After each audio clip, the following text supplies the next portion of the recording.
Side खबरों के लिए सब्सक्राइब करें फ्लेम मीडिया और उसके बाद बेल आइकन को प्रेस करें ताकि सबसे पहले आपको मिले एक्सक्लूसिव खबरें।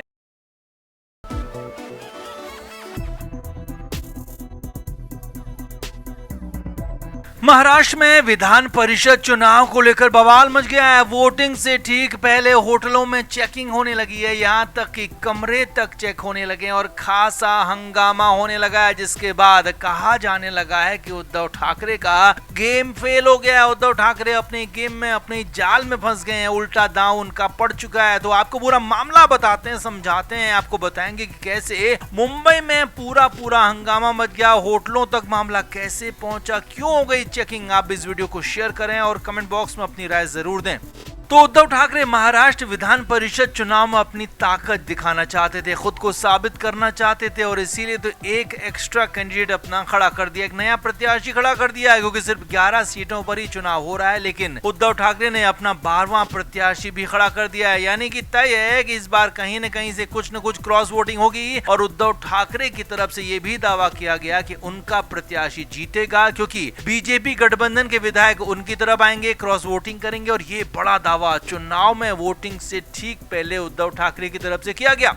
अब 12 जुलाई को वोटिंग है और उसी दिन शाम को नतीजे भी आ जाएंगे, लेकिन इस वोटिंग से ठीक पहले बवाल हो गया, मुंबई में हंगामा मच गया, क्योंकि मुंबई में होटलों में चेकिंग तक होने लगी। असल में मुंबई में अनंत अंबानी की शादी के चलते ज्यादातर 5 स्टार होटल फुल हैं और साउथ मुंबई के होटलों में तो एक भी कमरा खाली नहीं है। और उद्धव ठाकरे ने अपने विधायकों को, कांग्रेस के विधायकों को होटल में ठहराने का प्लान बनाया था, लेकिन खबर है कि मुंबई में जब होटल नहीं मिले तो मुंबई से दूर एक होटल में उद्धव ठाकरे के प्रत्याशी को ठहराया गया। और ये भी खबर है कि इसमें शिवसेना शिंदे गुट के भी कुछ विधायक पहुंच गए। जी हां, बवाल उसके बाद ही शुरू हुआ। खबर यही है, खबर यह है कि इसके बाद पुलिस एक्शन में आ गई। हालांकि कुछ लोगों का कहना है कि ये पुलिस थी, लेकिन कुछ लोगों का कहना है कि ये स्पेशल सिक्योरिटी थी, पर्सनल सिक्योरिटी थी, प्राइवेट सिक्योरिटी थी, लेकिन वो भी होटल पहुंच गए। जी हाँ, होटलों में पहुंचे ये लोग अचानक होटल के कमरों में छानबीन करने लगे, होटल के कमरों को चेक करने लगे। जी हाँ, कहा जा रहा था कि ये पुलिस थी, विधायकों ने भी कहा ये पुलिस थी, लेकिन साफ हो नहीं पाया कि ये पुलिस थी या कौन थी। होटल के कमरों में मौजूद विधायकों को बाहर निकाला गया, उनको सामान तक नहीं समेटने दिया गया। हालांकि इसका विरोध भी हुआ, मगर खबर यह है कि लगातार कार्रवाई चलती रही और क्रॉस वोटिंग के डर से ये चेकिंग होती रही। अब खबर यह है कि चेकिंग तो हो गई, मगर इसके बाद सादे कपड़ों में कुछ और लोग आए और कुछ और विधायकों को अपने साथ लेकर चले गए। जी हाँ, जो उद्धव ठाकरे बीजेपी गठबंधन के विधायकों को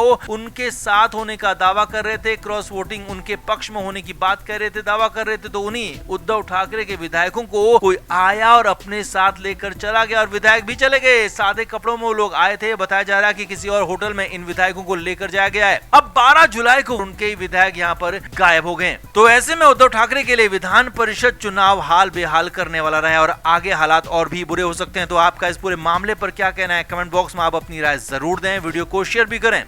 तो नाना पटोले तो उद्धव ठाकरे को रत्ती भर भी पसंद नहीं करते। जी हाँ, एक गठबंधन में होने के बाद भी, एक साथ चुनाव लड़ने के बाद भी नाना पटोले, जो कि कांग्रेस के महाराष्ट्र के अध्यक्ष हैं, वो कभी भी उद्धव ठाकरे से बना नहीं पाए। लोकसभा चुनाव से पहले तो नाना पटोले ने उद्धव ठाकरे की मनमानी को काफी कुछ सहा, क्योंकि कांग्रेस का राष्ट्रीय नेतृत्व ऐसा चाहता था। लेकिन जैसे ही लोकसभा चुनाव खत्म हुए तो नाना पटोले ने उद्धव ठाकरे की बातों को, उनके फैसलों को मानने से इनकार कर दिया और इसमें कई बार केंद्रीय नेतृत्व यानी कि राहुल गांधी का भी नाना पटोले को पूरा समर्थन मिला। यहाँ तक कि कई बार तो गठबंधन की जिस मीटिंग में उद्धव ठाकरे होते, नाना पटोले वहां जाते ही नहीं। और इतना नहीं, विधानसभा चुनाव में तो अकेले लड़ने 288 सीटों पर कैंडिडेट खड़े करने के ऐलान भी नाना पटोले ने ही कर दिया। अब इस बीच एक नया डेवलपमेंट ये हुआ कि नाना पटोले अपने घर नागपुर पहुंचे और यहाँ पर एक घर पर मीटिंग बुला ली कांग्रेस नेताओं की। अब इसमें विदर्भ क्षेत्र के कई कांग्रेस कार्यकर्ता और नेता इसमें शामिल हुए। अब यहीं पर बड़ा फैसला लिया गया। अब बड़ी खबर यह कि यहाँ पर नाना पटोले के करीबी लोग एक बड़ा प्रस्ताव लेकर आए, जिसमें उद्धव ठाकरे के खिलाफ कई सारी बातें लिखी थी और सबसे बड़ी बात, उद्धव ठाकरे को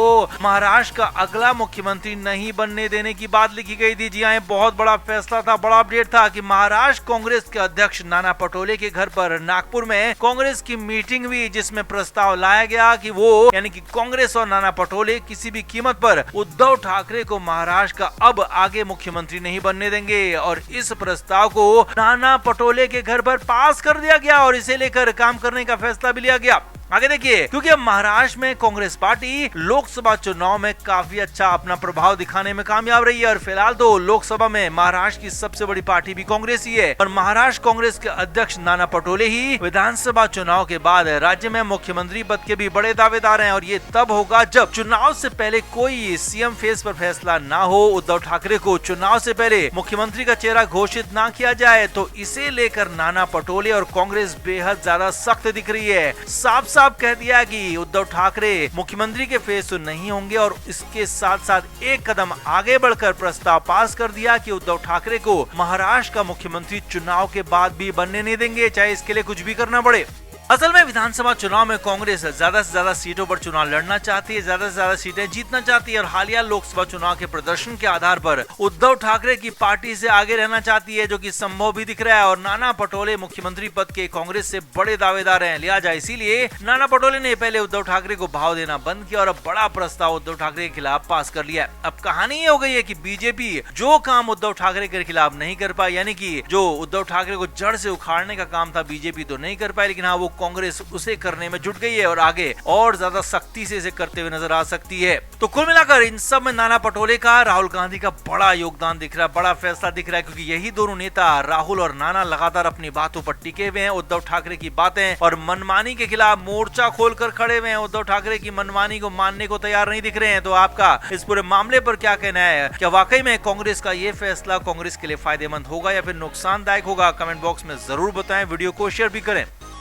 तो उद्धव ठाकरे अपनी पार्टी में बीजेपी के कई नेताओं को शामिल करा रहे हैं, कई शिंदे गुट के नेता भी उद्धव ठाकरे की पार्टी में शामिल हो रहे हैं। अब इस तरह से उन्हें शक्ति प्रदर्शन भी कहा जा रहा है, उद्धव ठाकरे को इसमें ताकतवर दिखाया जा रहा है, मगर पूरी सच्चाई ये नहीं है, पूरी सच्चाई कुछ और ही है, जो कि हैरानी भरी है और उद्धव ठाकरे का असली सच बताने वाली है। असल में पिछले करीब 2 हफ्ते से उद्धव ठाकरे को कांग्रेस की तरफ से झटके पर झटके मिल रहे थे और पिछले 1 हफ्ते में तो कांग्रेस ने उद्धव ठाकरे को कहीं का नहीं छोड़ा, क्योंकि महाराष्ट्र कांग्रेस के अध्यक्ष नाना पटोले ने साफ साफ कह दिया था कि वो यानी कि उनकी पार्टी कांग्रेस सभी 288 सीटों पर अकेले चुनाव लड़ेगी और इसके लिए बकायदा आवेदन तक मंगवा लिए थे। और यही नहीं, इसके बाद राहुल गांधी से भी शिवसेना यूबीटी के लोगों ने बात करने की कोशिश की, मगर वो बात भी हो नहीं पाई। संजय राउत को दिल्ली भेजने का प्लान भी दांव भी फेल हो गया। अब इन सब के बाद हैरान और परेशान उद्धव ठाकरे ने अनंत फानन में मीटिंग बुला ली, मातोश्री में ये मीटिंग बुलाई गई और इस बैठक में उद्धव ठाकरे के साथ साथ संजय राउत और बाकी के बड़े नेता भी मौजूद थे। अब इस दौरान खबर है कि पहले उद्धव ठाकरे मीटिंग में सब पर बिना बात चिल्लाने लगे, कहने लगे कि हमने कांग्रेस को यहाँ आगे बढ़ाया, हमने कांग्रेस को तवज्जो दी, इज्जत दी और आज कांग्रेस हमें ही पीठ दिखा रही है, हमें ही मुंह नहीं लगा रही है। उद्धव ठाकरे यही नहीं रुके, उन्होंने कहा कि विधानसभा चुनाव हमारे लिए बेहद ज्यादा जरूरी है, हमारे एग्जिस्टेंस के लिए जरूरी है और इसमें कांग्रेस के साथ गठबंधन होना भी बेहद जरूरी है। जी हाँ, ये अपनी पार्टी के कुछ कोर नेताओं को उद्धव ठाकरे ने साफ साफ कहा कि कांग्रेस को अपने पाले में करना होगा, क्योंकि बगैर कांग्रेसी गठबंधन के उनकी नैया पार होगी नहीं।